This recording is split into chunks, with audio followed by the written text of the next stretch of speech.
Hello बच्चों, welcome back to my YouTube channel study by district topper में आप सभी का बहुत बहुत स्वागत है। आशा करती हूँ आप सभी बहुत अच्छे होंगे, आप लोग की पढ़ाई भी बहुत अच्छी चल रही होगी। तो आज का जो लेक्चर होने वाला है वो आप लोगों का क्लास 12th का फिजिक्स का लेक्चर नंबर 3 है, जो कि लेक्चर नंबर 2 तक ऑलरेडी आप लोगों को बता दिया गया था करंट इलेक्ट्रिसिटी चैप्टर का। तो ये हमारा लेक्चर नंबर 3 होगा, जिसमें हम लोग आज कुछ एक मोस्ट इम्पॉर्टेंट क्वेश्चन पढ़ने वाले हैं, जो कि जैक बोर्ड में मतलब पूछ लिए ही जाते हैं ये क्वेश्चन। तो बहुत ही मोस्ट इम्पॉर्टेंट है, आप लोग इसे राइट डाउन जरूर कर लीजिएगा, ठीक है। तो चलिए, जो भी नए स्टूडेंट्स हैं चैनल को सब्सक्राइब कर लीजिए, वीडियो को ज़्यादा से ज़्यादा शेयर कीजिएगा, और पिछला वीडियो आप लोग अगर नहीं देखें तो जा करके जरूर देख लीजिएगा।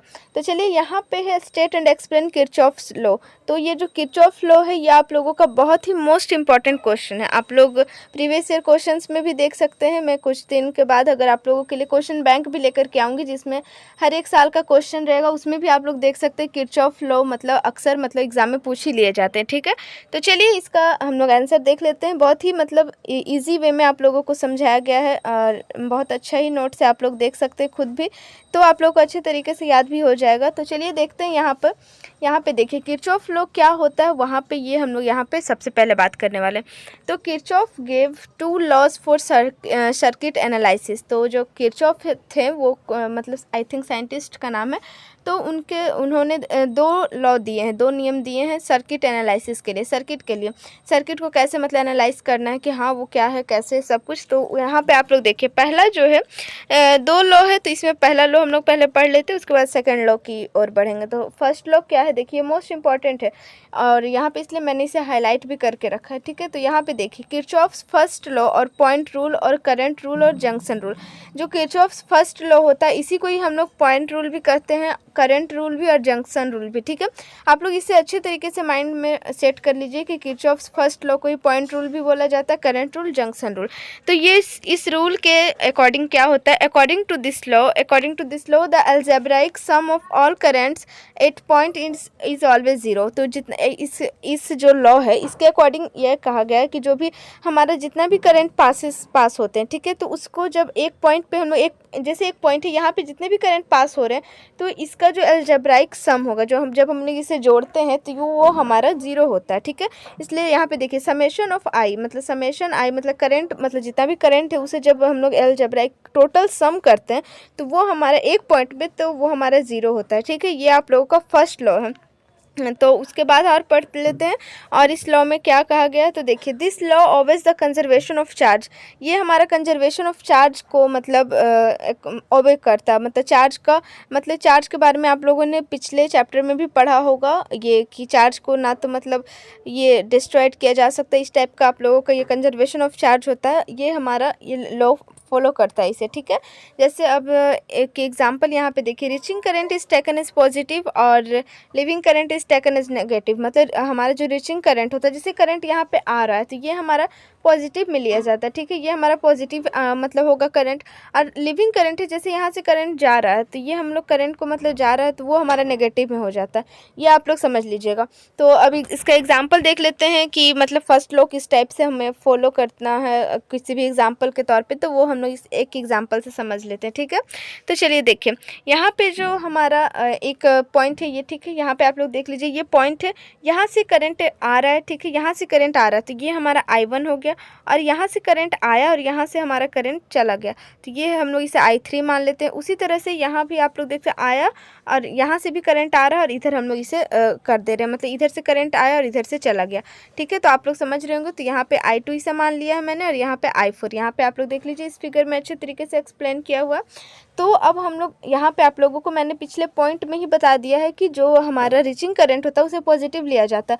तो ये देखिए हमारा रीचिंग करंट है, मतलब करंट आ रहा है तो इसे हम लोग पॉजिटिव में लेंगे, इसलिए यहाँ पे आप लोग देख सकते हैं यहाँ पे पॉजिटिव I1 लिया गया है। और जैसे ही यहाँ पे ये भी रीचिंग करंट है, करंट इस पॉइंट पे आ रहा है तो यहाँ पे प्लस I2 होगा, और यहाँ पे लिविंग करंट है और ये भी लिविंग करंट है तो -I3 -I4 होगा। और मैंने इस लॉ के अकॉर्डिंग तो पहले ही आप लोगों को पता है कि जो भी किसी एक पॉइंट पे करंट पास होता है तो उसका अलजेब्राइक सम जो होता है, जोड़ करके समेशन जो टोटल होता है वो इज इक्वल टू 0 होता है। तो इसलिए यहाँ पे इज इक्वल टू 0 लिया गया है, ठीक है। अब इसे जब हम लोग सॉल्व करते हैं तो I1 प्लस I2 को इधर ही रहने देंगे और इसे हम लोग इज इक्वल टू के इस साइड में लेकर के जाएंगे तो I3 प्लस I4 हो जाएगा। तो यहाँ पे हमारा जो लॉ है वो यहाँ इस एग्जाम्पल के तौर पे हम लोग समझ सकते हैं कि हाँ ये लॉ रियल है, ये लॉ मतलब फॉलो होता है, ठीक है, ये लॉ सही है। और यहाँ पे एक पॉइंट पे जब जितने भी करंट होते हैं तो उसका सम हमेशा 0 होता है, ठीक है। आप लोग समझ गए होंगे। तो इसका और भी मतलब इसे हम लोग एक दूसरे रूप में लिख सकते हैं। तो total reaching current is equal to total leaving current. तो इस लॉ के अकॉर्डिंग हम लोगों को ये भी पता चल गया कि जो हमारा रीचिंग करंट होता है टोटल, उसे जोड़ करके वो हमारा लिविंग करंट के इज इक्वल टू होता है। ये आप लोग समझ गए, ठीक है। किरचॉफ लॉ यही है आप लोगों का फर्स्ट लॉ, ठीक है। और जो हमारा किरचॉफ का सेकेंड लॉ है, सेकेंड लॉ की ओर बढ़ते हैं, ठीक है। तो आप लोग सेकेंड लॉ देख लीजिए आप लोग। तो सेकेंड लॉ में आप लोग देखिए यहाँ पे हम लोग पढ़ेंगे सेकेंड लॉ में इसे हम लोग कहते हैं, क्या देख सकते हैं आप लोग, किरचॉफ सेकेंड लॉ को हम लोग वोल्टेज रूल भी कहते हैं और मेश रूल और लूप रूल भी कहते हैं, ठीक है। यहाँ पे आप लोगों को हमेशा ये नहीं मेंशन किया जाएगा कि किरचॉफ फर्स्ट लॉ या किरचॉफ सेकेंड लॉ, ठीक है। यहाँ पे आप लोगों का कुछ कुछ रूल जो नाम बताया जा रहा है वो भी आप लोग याद रखिएगा, ठीक है। नहीं तो आप लोगों को एग्जाम में मिस्टेक हो सकता है कि मतलब ये बस नेम की वजह से, इसलिए आप लोग इसे अच्छे से ध्यान में रखिएगा। तो चलिए सेकेंड रूल की ओर बढ़ते, तो ये भी इंपॉर्टेंट है, देखिए हाईलाइट किया हुआ। सेकेंड रूल क्या कहता है हम लोग देख लेते हैं। सेकेंड रूल है according to this the algebraic sum of all voltages in a closed circuit is always 0। वहाँ पे करंट का बात किया गया था और यहाँ पे हमारा वोल्टेज की बात की जाती है। एक पॉइंट पे जितने क्लोज सर्किट में जितने भी वोल्टेज हैं उसका जो हम लोग सम करते हैं तो वो हमारा 0 निकल कर के आता है। ये हमारा सेकेंड रूल है। और किरचॉफ का फर्स्ट रूल करंट के बारे में बात किया गया था कि एक पॉइंट पे जितने भी करंट मतलब पास होते हैं तो वो हमारा अलजेब्राइक सम करंट का 0 होता है। यहाँ पे सेकेंड रूल में वोल्टेज हमारा 0 होता है टोटल, ठीक है। तो this law supports the conservation of energy. वो हमारा जो फर्स्ट लॉ था किरचॉफ का, वो हमारा कौन सा rule follow, conservation of charge follow करता था और ये हमारा कंजर्वेशन ऑफ एनर्जी को फॉलो करता है, ठीक है। और इसमें हम लोगों को क्या करना है, ये हमारा कुछ मोस्ट इंपॉर्टेंट पॉइंट्स है जिसमें कि मैंने पिछले जो फर्स्ट लॉ था उसमें भी बताया गया था। देखिए फर्स्ट है in the direction of current I R is taken as positive, ठीक है। जो हमारा आई आर मतलब करंट और ये रेसिस्टेंट बताया गया, तो is taken as positive. In the opposite direction of current I R is taken as negative, मतलब सेम डायरेक्शन जो होगा करंट का, जहाँ मतलब करंट पास हो रहा है, ठीक है, उसी डायरेक्शन में हम लोग आई आर को यहाँ पे पॉजिटिव लेते हैं, ठीक है। और जैसे अपोजिट डायरेक्शन है तो यहाँ पे हम लोग तो जैसे करंट इधर से पास हो रहा मतलब यहाँ करंट का डायरेक्शन हमारा अपोजिट हो जाता है, ये हम लोग यहाँ पे आई आर को लेते हैं नेगेटिव, ठीक है। आप लोग समझ रहे होंगे। चलिए एग्जांपल से और अच्छे तरीके से समझ में आएगा। बस आप लोग सारे पॉइंट्स को अच्छे से याद रखिएगा, कौन सा कंजर्वेशन मतलब रूल को, कौन सा रूल को फॉलो करता है, क्या फॉलो करता है, सब आप लोग, ठीक है। चलिए अभी से हम लोग यहाँ पे समझ लेते हैं। तो यहाँ पे एग्जाम्पल से आप लोग को समझ में आ जाएगा। तो ये देखिए हमारा एग्जाम्पल है, यहाँ पे आर की भी बात की जा रही है क्योंकि वोल्टेज भी यहाँ पे है तो रेसिस्टेंट भी आई आर लिया गया है, मतलब पहले पॉइंट में बता दिया गया। तो आप लोग को यहाँ पे लेना है वो रेसिस्टेंट भी। तो देखिए यहाँ पे करंट आ रहा है यहाँ से इसलिए, और यहाँ पे हमारे रेसिस्टेंट है, इधर से करंट सॉरी एरो इधर से है तो इधर से करंट आ रहा है। और एक मिनट, हाँ यहाँ पे देखिए आप लोगों का जो करंट है किधर से आ रहा है, ए से आ रहा है, इधर से करंट आ रहा है, यहाँ से लेकर के यहाँ तक और इधर से भी करंट आ रहा है। तो यहाँ पे हमारा करंट मतलब टोटल मिल करके आ रहा है, ठीक है। एक करंट इधर से भी आ रहा है, इधर से भी आ रहा है। इसे I1 ले लिया, इसे I3 ले लिया। यहाँ पे एक रेसिस्टेंट है, यहाँ भी रेसिस्टेंट है, यहाँ भी रेसिस्टेंट है। अब हम लोग बात करते हैं यहाँ पे इन लूप ABC है, तो ये हमारे एक लूप की तरह। तो ABC है, देखिए ABC है, इस तरह से हम लोग करंट जब लेते हैं तब देखिए जिस डायरेक्शन से हमारा करंट आएगा उसी डायरेक्शन में अगर हम लोग मतलब एरो दिखा रहे हैं, मतलब करंट उधर से ही आ रहा है तो प्लस मिलेंगे, अगर अपोजिट डायरेक्शन में तो माइनस मिलेंगे। आप लोग जैसे देख सकते हो ABC है, तो पहले हम लोग A और B की और देखते हैं। तो A और B देखिए, AB तो इसी डायरेक्शन में करंट आ ही रहा है, देखिए एरो इस टाइप से। I1 और R1 हमारा ये प्लस में हो जाएगा, ठीक है। जब हम लोग B से C की बात करते हैं तो ये भी देखिए यहाँ पे B का बात तो C है तो C की ओर बात करते हैं। तो B से C I2 और R2 भी इसी डायरेक्शन में जा भी रहा है, एरो भी इसी डायरेक्शन में, तो I2 R2 हो गया। अब यहाँ पे क्या है CA को देखना। अब C और A को, जब CA को देख रहे हैं तो हमें जाना है इस डायरेक्शन में, लेकिन करंट अपोजिट डायरेक्शन में आ रहा है, तो यहाँ पे हमारा -I3 और R3 हो जाएगा। आप लोग समझ रहे होंगे, मुझे जाना है C से A की ओर, लेकिन एरो हमारा जो है A से C की ओर है, तो ये हमारा 0 हो जाएगा मतलब, लेकिन यहाँ पे माइनस मतलब I3 R3 होगा, उसके बाद इज इक्वल टू 0 हो जाएगा। V is equal to IR formula होता है, इसीलिए हम लोग यहाँ पे I1 R1 ले रहे हैं। आप लोग को ये डाउट होगा IR ही क्यों लिया जा रहा है, ठीक है, क्योंकि वोल्टेज की बात की जा रही है। वोल्टेज के फॉर्मूला आर होता है, और आई आर तो यहाँ पे जो भी लिया गया I1 लिया गया तो R1 I2 R2 इस टाइप से, ठीक है। उसी तरह से अब हम लोग ACBA की बात करते हैं।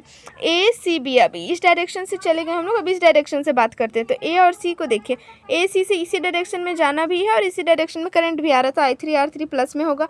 C से अब देखिए, C से अब B की ओर आ रहा है, C से B तो देखिए R2, देखिए हमारा जो डायरेक्शन है उल्टा है, डायरेक्शन इधर से है लेकिन हम लोगों को जाना इधर है, तो यहाँ पे माइनस में I2 और R2 हो जाएगा। उसी तरह से B से A की ओर जाना है, ठीक है। तो B से A की ओर जब हम लोग जा रहे हैं तो करंट का डायरेक्शन तो अपोजिट है, तो ये माइनस में I1 और R1 हो जाएगा, तो इज इक्वल टू 0 हो गया।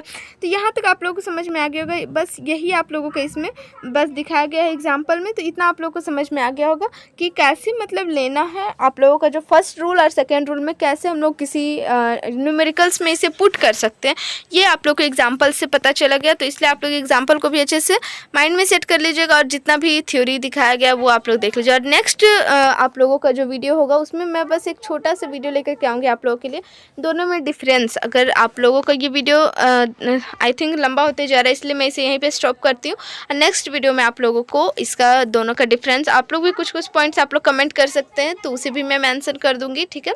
तो आप लोग वीडियो को ज़्यादा से ज़्यादा प्यार दीजिए, और किस टॉपिक पे वीडियो चाहिए आप लोग इससे कमेंट कर दीजिएगा, ठीक है। और किस क्लास का आप लोगों को, अगर कोई और क्लासेस का भी वीडियो चाहिए हो तो आप लोग मुझे कमेंट कर सकते हैं। और कुछ भी आप लोगों को नोट्स वगैरह, क्वेश्चन बैंक कुछ भी चाहिए होगा तो आप लोग कमेंट कर दीजिएगा, कोई भी सब्जेक्ट का। तो सबसे पहले इस चैनल के माध्यम से आप लोगों को मिलेगा, तो आप लोग बस कमेंट कर दीजिएगा, वीडियो को ज़्यादा से ज़्यादा शेयर कीजिए। तो मिलते हैं नेक्स्ट वीडियो में, तब तक के लिए बाय बाय। आप लोग कमेंट करना बिल्कुल ना भूलिए, वीडियो को ज़्यादा से ज़्यादा शेयर कीजिए, चैनल को सब्सक्राइब कीजिए।